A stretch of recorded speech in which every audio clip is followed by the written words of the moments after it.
Pessoal, boa noite aqui para mim, que estou na Austrália, tá? Hoje então dia 28 de janeiro de 2021, estamos aqui para mais um Evangelho no Lar. Bem-vindo a todos e vamos então começar com oração, uma prece de entrada e depois seguimos com a mensagem, a mensagem do Evangelho e a prece final. Vamos então fechar os olhos. Vamos relaxando, nos sentindo abençoados por estar aqui, por essa oportunidade. Vamos abrindo nosso coração para mais esse estudo. Vamos nos sentindo mais leve para que o nosso mentor possa estar perto, possa nos guiar, nos iluminar, dando aos todos os irmãos que estejam aqui, encarnados, desencarnados, que sejam bem-vindos, que possam aprender conosco, e pedindo as bênçãos que fluidifiquem as nossas águas, que possamos ter os fluidos e o que precisamos para mais uma semana. E assim, então, calmos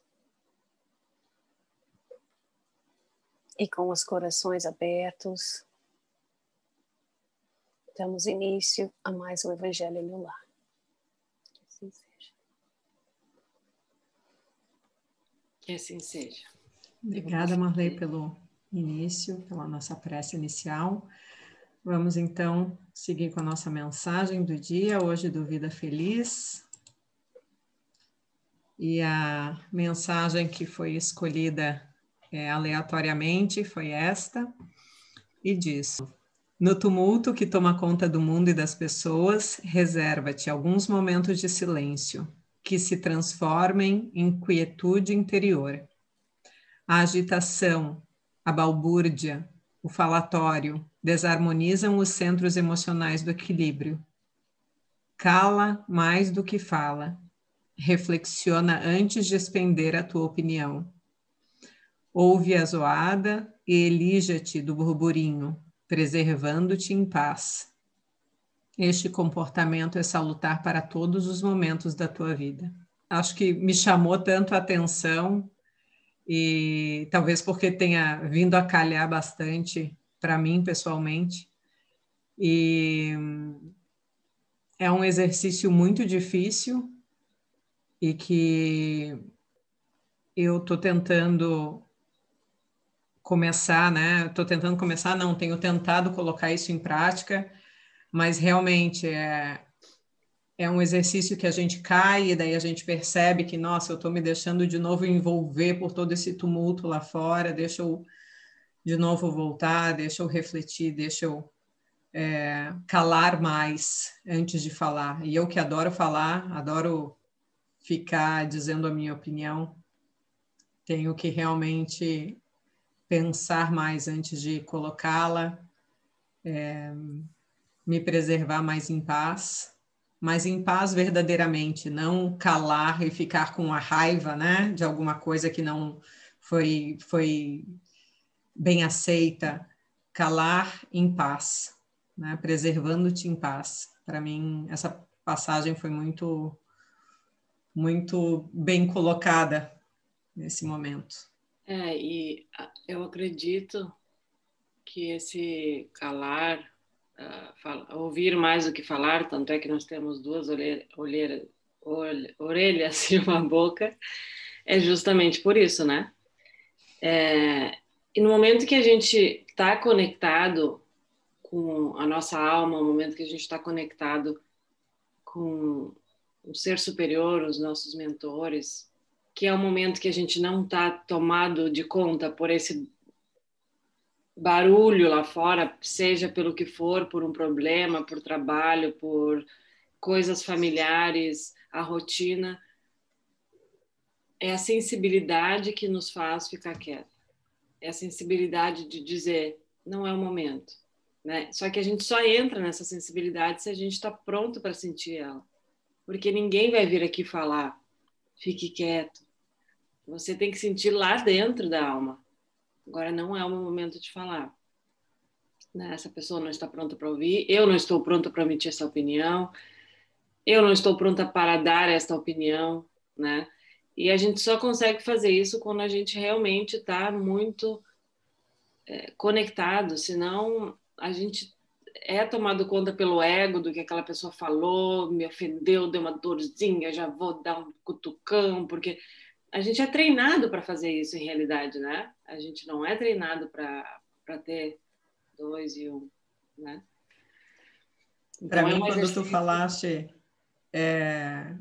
talvez eu ainda não esteja pronto para dar a minha opinião, para mim veio naquele momento disso, para mim talvez eu não esteja pronto para dar a opinião e receber o que o outro vai emitir em resposta, né? Porque muitas vezes eu digo por mim, eu emito a minha opinião querendo ter razão, né? É a bola da vez.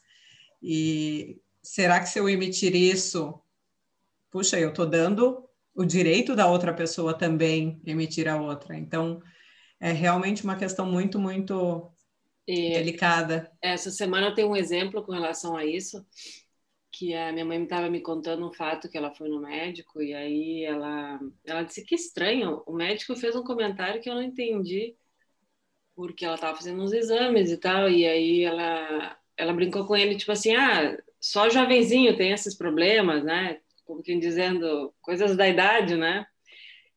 E ele disse, senhora, com quantos anos a sua mãe morreu? Ela, 50 e picos, e sua avó, lá, eu não lembro e tal. Daí ele olhou para ela e fez um gesto como quem diz, falou tipo assim, tá, então a senhora já tá no lucro, né? E ela, nossa, oi, né? E aí, na hora que ela me contou aquilo, eu falei, mãe, tem certeza que tu não falou nada para ele antes? E que, sem querer, ele se sentiu ofendido e talvez ele tenha respondido isso também sem querer, entende? Aquele eguinho lá no fundo. Ela, não, tal. Depois, mais tarde, ela veio me dizer que ela tinha dito para o médico que ele tinha indicado para ela um laboratório e que os caras não tinham feito o exame como ele tinha pedido, porque o laboratório que ele costuma trabalhar não funcionava. Então, o médico que fez o exame achou que era exagerado o que ele estava pedindo e tal, e ela foi falar isso para ele. E eu falei, mãe, tu não acha que ele pode, de alguma maneira, ter se sentido ofendido com o que tu está dizendo? Do tipo, o laboratório não respeitou o senhor, o laboratório não fez o que o senhor queria? Depois, lá na frente, ele foi dar a alfinetada dele. Isso a gente faz, gente, o tempo inteiro sem querer, né? Porque a gente se sente ofendido com uma mínima coisa que talvez nem ele seja consciente disso. Tu teria que reviver essa história nos dois para dizer, ui, é verdade, de repente eu ofendi o cara sem querer. E de repente ele também quis te ofender sem querer, né? Então, a gente é assim, a gente ainda é muito animalzinho nesse sentido de daqui, né, olho por olho, dente por dente. Então, realmente, só dentro da nossa sensibilidade a gente vai conseguir enxergar essas pequenas coisas. Não sei se vocês conhecem a expressão quem fala o que quer, ouve o que não quer. Então, é uma... reflete. A gente quer falar o que quer e quer que o outro fique quieto e concorde, né? Exatamente. Vamos seguir, então, para a nossa leitura de hoje. Uhum.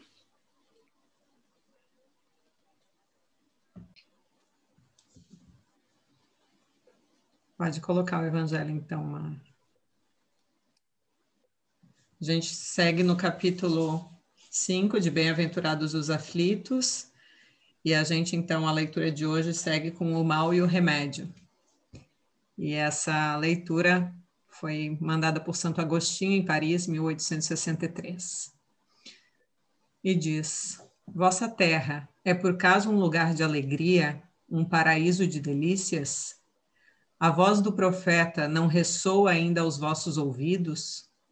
Não bradou que haveria choro e ranger de dentes para os que nascessem neste vale de dores? Vós que viestes aqui viver, esperai, portanto, lágrimas ardentes e penas amargas. E quanto mais agudas e profundas forem as vossas dores, olhai para o céu e bendizei ao Senhor por vos ter querido provar. Ó homens, não reconheceis então o poder de vosso Senhor, senão quando ele curar as chagas de vosso corpo e coroar vossos dias de satisfação e de alegria? Não reconhecereis seu amor, senão quando ele adornar vosso corpo com todas as glórias e lhe der o seu brilho e alvura? Imitai aquele que vos foi dado como exemplo, e que, chegado ao último grau da abjeção e da miséria, estendido sobre um monturo, disse a Deus: Senhor, eu conheci todas as alegrias da opulência, e vós me reduzistes à miséria mais profunda. Obrigado, obrigado, meu Deus, por teres querido testar o seu servidor. Até quando vossos olhares só alcançarão os horizontes marcados pela morte? Quando, enfim, vossas almas desejarão lançar-se além dos limites do túmulo? Mas ainda que tivesseis que chorar e sofrer toda uma vida, o que significaria isto em comparação à eternidade de glória reservada àquele que terá vencido a prova com fé, amor e resignação? Procurai, pois, a consolação para os vossos males no futuro, que Deus vos prepara. E vós, que mais sofreis, considerai-vos como os bem-aventurados da terra. No estado de desencarnados, quando vagueáveis pelo espaço, escolhestes a vossa prova, certos de serdes bastante fortes para suportá-la. Por que lamentar agora? Vós que haveis pedido a riqueza e a glória, o fizestes para sustentar a luta com a tentação e vencê-la. Vós que haveis pedido para lutar de corpo e alma contra os males moral e físico, sabeis que quanto mais forte fosse a prova, mais gloriosa seria a vitória, e que se saísseis triunfantes, mesmo que vossa carne fosse lançada sobre um monturo por ocasião da morte, ela libertaria uma alma resplandecente de alvura e purificada pelo batismo da expiação e do sofrimento. Que remédio, então, oferecer àqueles que estão sofrendo de cruéis obsessões e de males pungentes? Apenas um é infalível: a fé, voltar os olhos para o céu. Se no ápice de vossos mais cruéis sofrimentos vossa voz cantar em louvor ao Senhor, o anjo de vossa guarda vos mostrará o símbolo da salvação e o lugar que devereis ocupar um dia. A fé é o remédio certo para o sofrimento. Ela mostra sempre os horizontes do infinito, ante os quais se apagam os dias sombrios do presente. Não mais nos pergunteis, portanto, qual é o remédio necessário para a cura de tal úlcera ou de tal dor, essa tentação ou aquela prova. Lembrai-vos de que aquele que crê se fortalece com o remédio da fé, e que aquele que duvida 1 segundo da sua eficácia é punido na mesma hora, pois percebe de imediato as lancinantes angústias da aflição. O Senhor marcou todos aqueles que nele creem. O Cristo vos disse que com a fé se transporta montanhas. Eu vos digo que aquele que sofre e que tiver a fé por sustentáculo será colocado sob a sua proteção e não sofrerá mais. Os momentos mais dolorosos serão para ele como as primeiras notas de alegria da eternidade. Sua alma se desprenderá de tal forma do corpo que, enquanto este estiver em convulsões, ela planará nas regiões celestes, cantando com os anjos e os hinos do reconhecimento e da glória do Senhor, da glória ao Senhor. Felizes os que sofrem e choram, que suas almas estejam alegres, pois serão atendidas por Deus.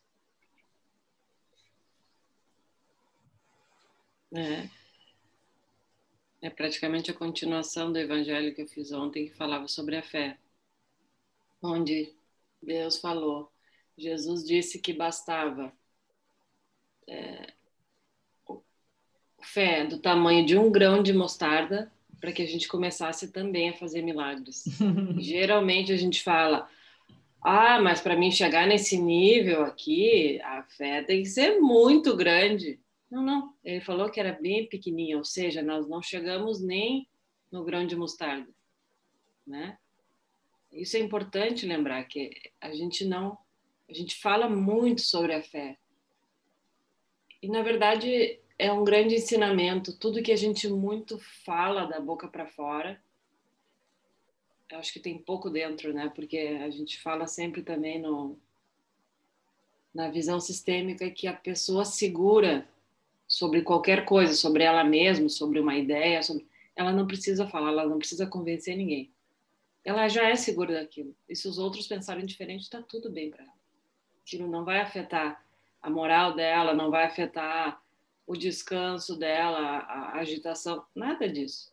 Então, essa é a questão da fé. A gente ainda não sabe o que é a fé.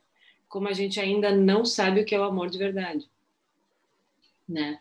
E é só para isso, eu acredito, a nossa encarnação, ela serve muito para isso. E aí eu lembro dos animais, que também é o nosso processo, né? O que nós somos para os animais aqui na Terra? Nós somos praticamente os anjos para eles, né? Nós somente temos que ensiná-los os sentimentos. Ponto. Eles só vêm para desenvolver os sentimentos, para depois conseguir evoluir, né? Então eles vêm aqui para saber o que é amor do jeito deles, né? Do jeito rudimentar, ciúmes. Eles só vêm para desenvolver isso. E nós também, de uma certa maneira, né? Um pouco mais, um grau um pouquinho mais elevado, e alguns não tanto ainda, a gente só vem para desenvolver sentimentos, que é a base de tudo, né? Então, todas essas nossas provas é para limpar isso, e é para a gente aprender, né? O que é o amor de verdade, o que é a fé de verdade. A fé de verdade é quando vem essa prova que é difícil e a gente confia naquilo. A gente não desvia um momento daquela estrada. Existem histórias maravilhosas quando médicos desenganam as pessoas, né? Olha, senhora, não tem conserto. E a pessoa olha e fala, eu sei que vai dar certo. Eu sei que eu vou sobreviver. E sobrevive, né? Essa fé é inabalável. Nada abala essa fé. Nem o que o vizinho falar, nem o que a mãe falar, nem o que o marido falar. Tu tem certeza daquilo. Então, eu tenho pensado muito sobre a fé ultimamente. É importante não confundir a fé com a arrogância, né? Porque aquele que realmente tem fé tem a humildade também de reconhecer, né? Quando não fez correto, ou o que é o correto, né? Mas quando magoa alguém ou alguma coisa assim, tem a humildade, como disse a outra leitura, de fechar a sua boca, né? De ouvir e de refletir e de dizer, como a Má falou antes, né? É ok, eu tenho fé, eu acredito, não me importa o que os outros pensem, porém eu não sinto mal, não sinto raiva, não sinto nada por essa pessoa que me agride, né? Que Jesus não vem daqui, ela vem daqui. Como Jesus fazia, que ele dizia, é ok vocês não me entenderem, é ok. Quem houver ouvidos para ouvir, que ouça. Aqueles que não ouvirem é porque ainda não estão prontos e é tudo bem, eu respeito, terão a eternidade, né? A eternidade é à vossa frente. Então, essa fé realmente que não é uma fé cega, e por isso que o Espiritismo é tão lindo no dizer é uma fé com fundamento, né? É uma fé que realmente te dá o suporte, a consolação, e a fé com humildade de dizer, Pai, tu estás me testando e eu te agradeço por tu estares me dando esta oportunidade de melhorar. Eu ainda não entendo, eu não sou capaz de entender o porquê de tanto sofrimento, o porquê de tantas coisas, mas é tudo bem. Eu confio e eu acredito na tua bondade. Talvez um exemplo seria a criança, né? Muitas vezes ela não entende o que está acontecendo na vida, né? Ela dá a mão, vem, dá a mão para o pai e para a mãe e ela vai. Muitas vezes ela não questiona para onde é que a gente está indo, o que quer fazer, tá? Ela confia e vai, né? É isso que a gente deveria fazer, dar a mão para esse Deus, para essa fé e dizer, eu confio. Se isso aqui está acontecendo, isso não significa que nós fiquemos apáticos à vida, obviamente, né? Mas é que a fé é uma coisa tão profunda dentro do teu coração, que é coisa que a gente não está acostumado a sentir, os sentimentos da alma. A gente sente aqui, ó, o que comanda ainda é muito a nossa cabeça, nosso raciocínio lógico, né? Mas quando a gente começa a entrar um pouquinho nessa sensibilidade dentro da gente, tu começa a ver que as respostas, aquelas que não têm arrogância, o orgulho, elas vêm daqui, elas não vêm daqui. É um calor que te toma de baixo para cima, não de cima para baixo, né? E é fácil entender porque ela não te traz, como diz a Ká, ela não te traz nenhum tipo de sentimento de raiva, nem de orgulho, nem de... Ela é calma, ela é limpa, ela é tranquila. A gente não está acostumado a ter esse tipo de sentimento ainda, né? Quando você falou em dar a mão para os pais, eu me lembrei da questão da aceitação, né? Que não é nada mais é do que confiar, né? Você aceita as coisas da forma que são, porque você acredita que tem uma razão de ser. Então, isso é uma maneira simples de entender também. E quando você aceita, você não tem revolta, né? Existe uma humildade. Você tem que ser humilde para aceitar. Né? Eu uso muito essa frase nos meus atendimentos e eu percebo, e antes de eu falar, eu aviso as pessoas, olha, eu vou falar uma coisa que pode ser um pouco chocante, mas toma ela com calma, né? Talvez escreva ela e vai pensando nisso, que é, então, né, dependendo das circunstâncias da vida, tu diz, então tu não tens fé na vida. A pessoa fica, porque é chocante. E nós não temos fé na vida, que é isso que a Marley está dizendo, que é a aceitação. Nós não temos fé no que está nos acontecendo agora. Nós não temos a confiança de que aquilo é para nós, de que aquilo é bom para nós. A gente só vê o lado ruim, né? Então, nós não temos ainda fé na vida. Eu tenho tentado ultimamente colocar bastante em prática essa questão, principalmente quando eu me sinto ansiosa em relação a preocupações da vida, coisas, né? Tá, e agora o que vai acontecer? Tá, e se acontecesse? Então, quando eu vejo assim, peraí, tô começando a ficar ansiosa, então assim, vai acontecer o que tem que acontecer, né? As coisas vai ir pelo caminho que tem que ir. O fato de eu saber o que vai acontecer, né? Amanhã ou depois de amanhã não vai mudar nada. Então, realmente ajuda bastante essa mudar, né? A forma que você está pensando, preocupada em ter controle, preocupada em saber e simplesmente deixa acontecer. Vive o hoje, né? Faz o teu melhor hoje e amanhã é o amanhã e está fora do teu controle. Porque a gente realmente não sabe o que vai acontecer amanhã. É ilusão a gente achar que porque eu tenho saúde hoje eu não posso vir a falecer amanhã. É uma grande ilusão eu achar que tem uma pessoa no hospital que ela vai morrer e de repente ela não vai morrer, né? Mas põe ele no final da 19, faz favor. Que é 19 nosso hoje, o mal e o remédio. Continua, lá no finalzinho, a última frase. Ai, obrigada. Que diz ali, né, felizes os que sofrem e choram. E como é difícil a gente ler esse pedaço, né, e dizer, poxa, então quer dizer que eu tenho que ser feliz, quer dizer que eu preciso sofrer, quer dizer que eu preciso chorar, que Deus então quer que eu sofra, meu Deus, Deus é mau, né? E aí a gente entra num conflito e a gente se esquece que, na verdade, a gente nasce sofrendo, né? É tudo, nós estamos num mundo de provas e expiações, não é por acaso. A gente já nasce sofrendo, já é uma tortura o nascimento, né?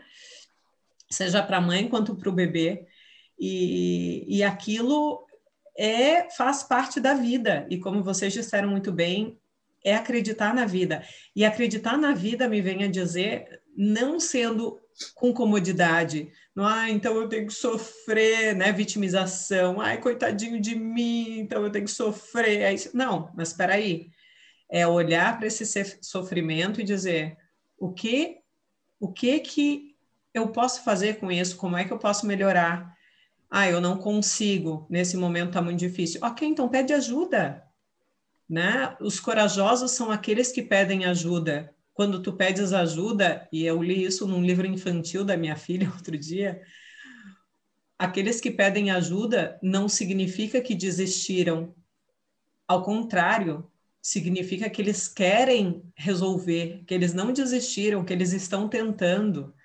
Então, se está difícil, se você não consegue sozinho, está muito pesado, é ok. Pede ajuda para alguém que tu confies. Para Deus, talvez, na tua fé. Meu Deus, a minha fé não é nem tão grande quanto a do grão de mostarda, como a Má diz, que, né, não temos. Pede para alguém perto de ti, pede para alguém que tu confies. É tudo bem. Estes momentos, os momentos mais dolorosos, são as primeiras notas de alegria da eternidade. É a outra frase que está ali em cima. Então, vamos tentar olhar com os outros olhos, colocar, de repente, outras lentes nesse nosso óculos de encarar a vida. Eu vou ler algumas passagens aqui, de repente, para finalizar, daquele livro que eu acompanho, que diz aqui: o sofrimento é sempre um motivo de bem-aventuranças. E antes ele diz: quando sofremos para resgatar erros cometidos, estamos vivendo o que o Espiritismo chama de expiação. Mas além das expiações, existem as provas, que foi isso que a gente comentou, né? E o sofrimento vendo ele como uma boa bem-aventurança, né? O sofrimento por qualquer um desses três motivos, provas, expiação ou aperfeiçoamento, controlar a nossa imprevidência, reparar os nossos erros ou propiciar nosso próprio aperfeiçoamento, existe para o nosso progresso e para a nossa felicidade futura, não hoje, né? Deve, portanto, ser recebido como uma bem-aventurança, para que podamos subir esse grau, senão a gente vai ficar preso aonde? Onde ele chega agora, que é o remorso. Nem todos os que sofrem são bem-aventurados. Somente os que sofrem sem blasfêmia é que serão bem-aventurados. Bem-aventurados serão os que sofrem sem se atirarem ao protesto, à descrença, à depressão, ao ódio, à raiva, à vingança e às vezes até desespero e ao suicídio. Bem-aventurados serão, consequentemente, os que sofrem, mas os que sabem sofrer. Esses sim, apenas esses alcançarão o consolo prometido por Deus, por Jesus. Os outros ainda continuarão sofrendo após a morte física e viverão reencarnações expiatórias até que, em função de seu próprio sofrimento, busquem a explicação para o fato, arrependam-se e despertem para o bem e para o amor. O remorso não é um bom companheiro quando descobrimos que erramos. Ele faz com que odiemos a nós próprios e queiramos permanecer indefinitivamente nos punindo. Isto é o contrário do que Jesus nos ensinou. Amem-se a si mesmos e aos seus semelhantes da mesma forma. A consciência do erro não deve levar a perder o amor por nós próprios. Ao notar que erramos, arrependamo-nos, perdoemo-nos, pois estamos conscientes de que ainda não somos completamente evoluídos. Aceitemos enfrentar resignadamente a consequência da nossa irresponsabilidade e mantenhamos a experiência e a convicção de que ainda haveremos de superá-la. Esta sim é uma atitude verdadeiramente cristã.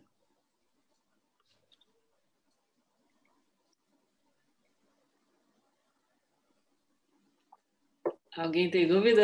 É isso aí, resignação, amor no coração e para frente, meu irmão.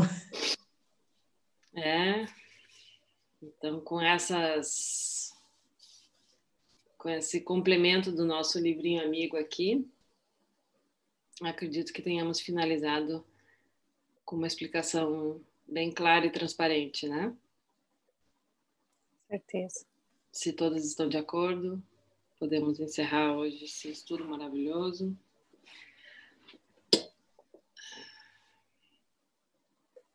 Aproveitando este momento que a gente está nos dando esse grande presente, que é aprender a entrar em conexão conosco, com o maior, com seres espirituais do bem que estão aqui para nos ajudar em todo momento, com a conscientização do que é o verdadeiro amor, que primeiro temos que nos amarmos e a partir daí começaremos a amar os demais.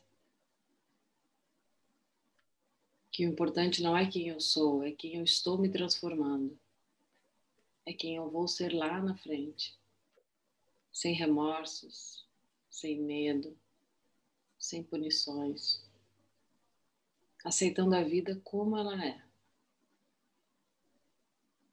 E este para nós, neste mundo de provas e expiações, ainda não é um caminho rápido e fácil. Mas se perseverarmos, chegaremos lá, se não nesta encarnação, na próxima ou na próxima. O importante é que cada vez que cairmos, levantemo-nos e sigamos o caminho. Nós temos infinitas ajudas. Basta que a gente queira olhar, queira escutar e queira sentir. E para isso a mensagem inicial de hoje